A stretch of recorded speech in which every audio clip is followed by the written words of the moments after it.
There's a lot of fighting left to do in these last two races. From Homestead Miami Speedway, it's going to be a spectacular setting for sure. One of the drivers' favorite racetracks. Miami is top 3 favorite on my list. The biggest thing with Homestead, if you have that really good long run speed, it's going to be huge. The win by a playoff team today is an automatic berth into the championship. We can control our own destiny in a lot of ways, and not making mistakes is one of those ways. Don't be too scared to make these moves and make different things happen, because that one point or one spot can be the difference maker on making it to that Final Four. Race 2 in this round of 8. I'm definitely circling Miami as my way to get to the Final Four. Can you tell me the story about the medical student? I talked to him it's probably 2 or 3 weeks ago, and he was going through a tough time with medical school and all that stuff, and I just try to give him some words of encouragement, just help him out, and that's what I do. I know how it is to go through all this stuff with stuttering growing up and everything, and I just wanted to help him out and tell him to keep chasing his dreams and just trying to put a positive message out there in the world for anybody that's going through anything. It don't matter what you're going through. I think you're still able to chase your dreams, and that's the way I've always lived by. How'd that conversation end with the guy? It was really good. It was about like an hour and a half or so. And at the end of it, we were cutting up laughing, and he was encouraged by it, and he was ready to go. So hopefully he does well. Another opportunity to get to the championship 4. And it begins right now.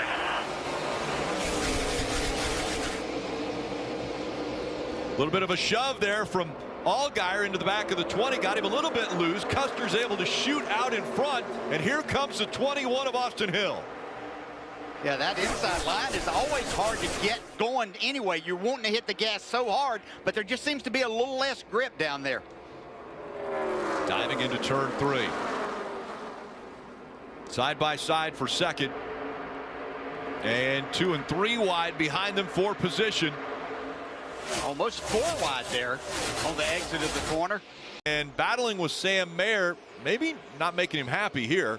I couldn't tell if he just got into the fence a little bit right here and just gave it a hard tug left to make sure he didn't get, kind of pulled into the fence. Sam Mayer right on his rear bumper. He was saying thank you. He wanted the top line anyway.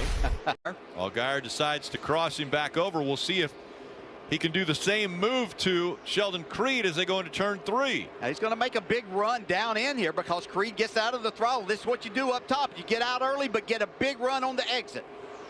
Allgaier not able to get back into the gas as quickly, and so Creed and Moffitt go by. Yeah, it's 2 points in one corner. That's not what Allgaier wanted to see at all. Not that he had a lot of options. And the double zero's thinking, I got about a mile left in this lap, and it's Sam Mayer got right by the 20. You just mentioned a 37 flat. Just watch this one car right here. I know he's probably too far back, but this last corner can be all you need to have ultimate optimism for the race ahead. Watch the one put it right on the fence, the double zero running down the lane. I mean, he's going to close in 20 car lengths in the last set of corners. Coming out of 4 to end stage 1, it's Cole Custer. He's going to grab that stage win.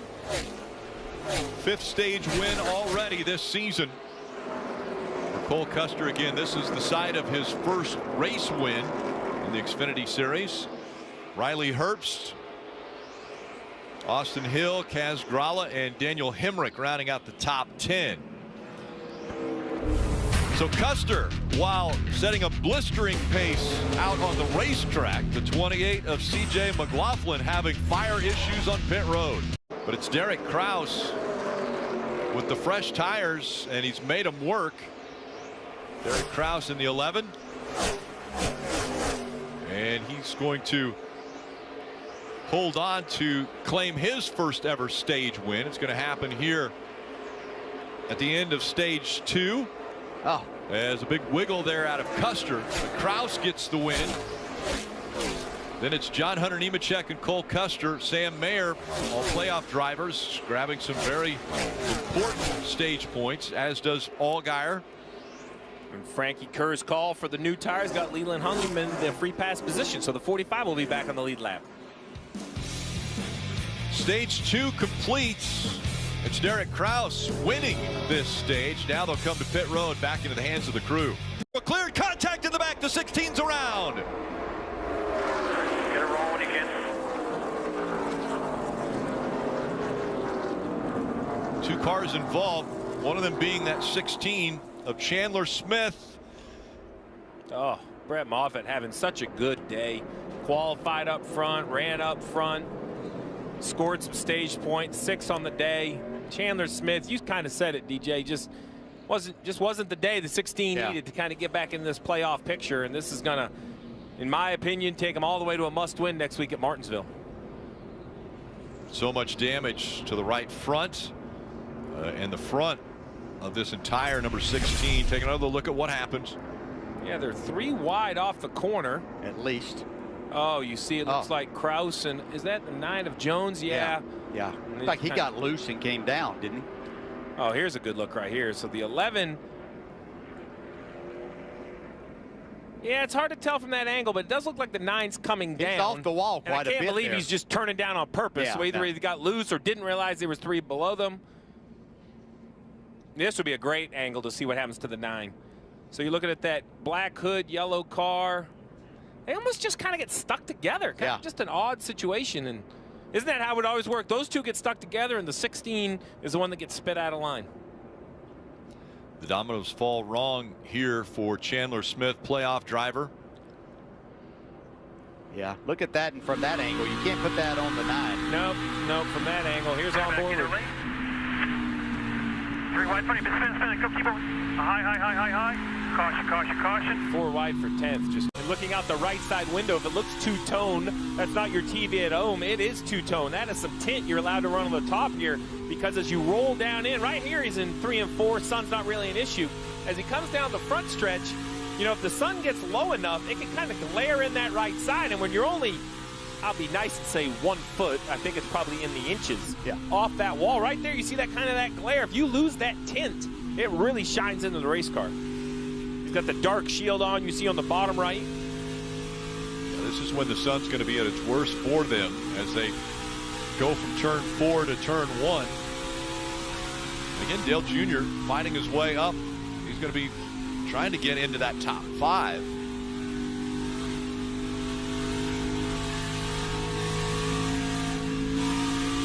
And there is out of turn 4 looking forward. A little bit of glare on the windshield there for Dale Earnhardt Jr. Yeah, and right there as you enter turn 1, that's where it really jumps up at you. Fortunately, they put some grandstands and suites down there, and the sun does get down behind there, so it doesn't last as long as what it used to. Cole Custer has a problem. He's slow on the racetrack as he goes across the finish line. Right front tire flat, Rick. That's what he just said. So right front tire flat for the dominant car today. Had led 114 laps for Cole Custer. And the problem is it happened coming off turn 4. He's got to limp all the way around the racetrack. And the problem is, I can't tell you if he got into the wall or didn't get into the wall. They've hit the wall so many times. I know he has at some point. I'm not sure if that's what caused this. Let's take a look. He goes in. It looks like it's up. It looks like it's at speed like normal. I mean, I don't know what happened first. We definitely saw some wall contact, so we'll have to just hear what the 00 has to say. But now to Marty's point, as he goes around at this speed, all the sparks, everything you see, I know there's an interliner. He's dragging the sway bar arm off, the right front splitter off. This 00 is going to be a world of trouble, even if he does get back to pit road. He's on pit road, and watch the points go away from Cole Custer. As they run, now he's only 1 point above the cut line and now below the cut line. Those 18 points that he was able to gain in the first 2 stages, huge right now, Marty. Oh my goodness, Rick. The win was so close for the 00 team. They looked like they would lock into the championship 4, but you got to run all 200 laps. That right front gone for Cole Custer. And now they'll go into Martinsville, likely in a must-win scenario. Check that right front coming off the 00 car here. So these new tires will help, Steve, but man, those points slipping away every moment here for the 00. With the front end that didn't look right, did you eventually just overheat that motor? I just noticed I started smelling some oil and looked at my oil pressure gauge and was losing a little bit of oil. And it kind of plateaued a little bit there. I was thinking it was going to be okay. And then out of nowhere, it just started blowing up. So, sucks. I hate it for my guys. I hate what got us there partially. It's my fault for not doing a good job in qualifying. We're qualifying as far back as we did, kind of stayed there. I'm definitely pretty pissed off between the 11 and 9. I don't know if it was a racing deal. Looking at the replays, it looks like they both kind of screwed up, and I was the collateral damage of it both. So sucks to say the least, but I'm going to watch this as a race fan for the rest of the race, and I hope Junebug goes and wins this thing, to be honest with you. There's one for Junior. There's the wreck again that started the day for Chandler Smith going bad. And as he said at the end, the motor just gave way. A lot of people, Rick, saying next week, I got to win at Martinsville to advance. One of them, Chandler Smith. All the way back, even through turns 1 and 2, as we saw a car got into the wall there. I don't know if it was the 8 or the 88. Both looked like they were close to the wall when we saw the smoke. Oh, the 8's into the wall now. And he has a problem. This could bring the caution out. Probably will bring the caution out if he can't get hard to the left. Caution is out. Wait, 2 more cars. 3, 2, 1. Come on to the bottom. You're good. That's a little earlier than Sheldon Creed needed. Yeah, he did. He did. Well, let's see who NASCAR says is the free pass. On our scoring monitor, we have Parker Kligerman, the highest scored car a lap down. We'll see if that's what it was. And sure enough, Parker Kligerman will get the free pass. Yeah, so that's just one more swing and a miss for Allgaier and Custer. And listen, Sheldon, that's kind of what I was expecting. You would just pull over and start at the back, but you don't want to give up the extra second or two because you're going to probably go a lap down. And to your point, DJ, they wanted a yellow, but they didn't want it that soon. Let's see what happened to the 8.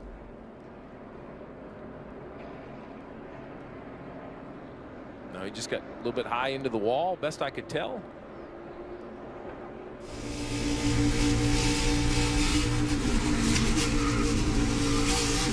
Oh, did Junior put him into the wall? It looked like Junior got loose and took the car he owns up the racetrack with him. Oh, yeah, sure big enough. slide and yep, cannonballed up into Josh Berry.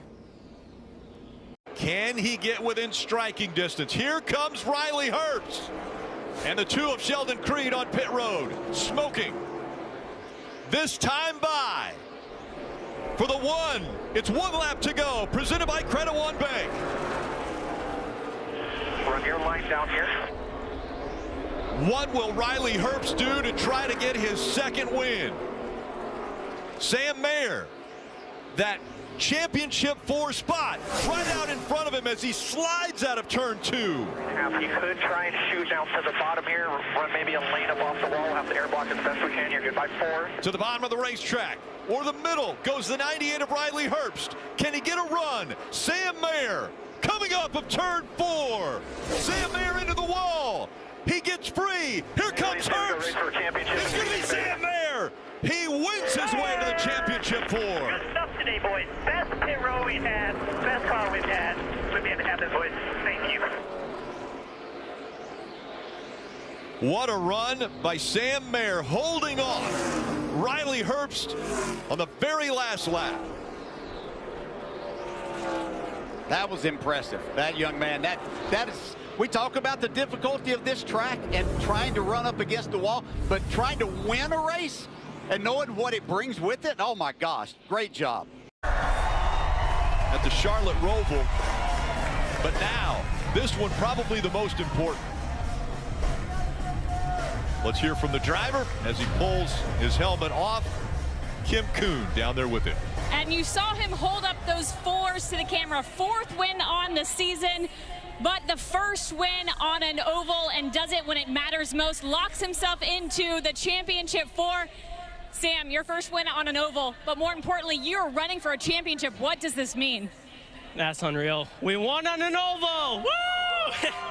I can't believe it. Like, these guys, the Accelerate Hux Camaro today was just so good. Like, obviously the 00, he was as fast as Xfinity 10G, but so are we. So it's all about putting a full race together, and I'm so proud of these guys. They kicked tail on pit road, and we made it happen with these HMS engines. We saw Riley Herbst give you a run for your money there at the end. What was going through your mind as you saw him in your mirror?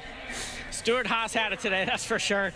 It's just really cool to be able to beat a amazing organization like that. So Riley's definitely turned it on, and we got to turn it on a little harder going in Phoenix. You're a winner at an oval. Sam Mayer locks himself into the championship 4 at Phoenix as his crew comes in for a celebration. Our junior comes home in the 5th position, a top 5 at Homestead Miami Speedway. Is this a successful day for you? Heck yeah, I was on the top 10. You know, the car was not doing what I wanted it to do, but we worked on it, and I sent us the wrong way the first stage, hit the first break, and so we never once we got that going and the guys figured out what we needed to do, the car got better, and we ran good enough to run 5th. The Josh Berry deal, man, I didn't know he was out there. My spotter was saying all the right things, but what I was hearing was something different. So I put that on me. I got a little loose, but I corrected it up the track like there was nobody there. Like I didn't know. I thought the 8 was coming through the middle, and so when I got loose, I was like just giving myself, I had a lot of room to chase to the fence. The car out there, and I hit that 8. So sorry about that, but not the way I want to send Josh off. Right, I want to send him off with a win, but luckily it didn't hurt our car, and we were able to finish really good. So I'm happy about it. Happy is the word for Dale Earnhardt Jr. down here.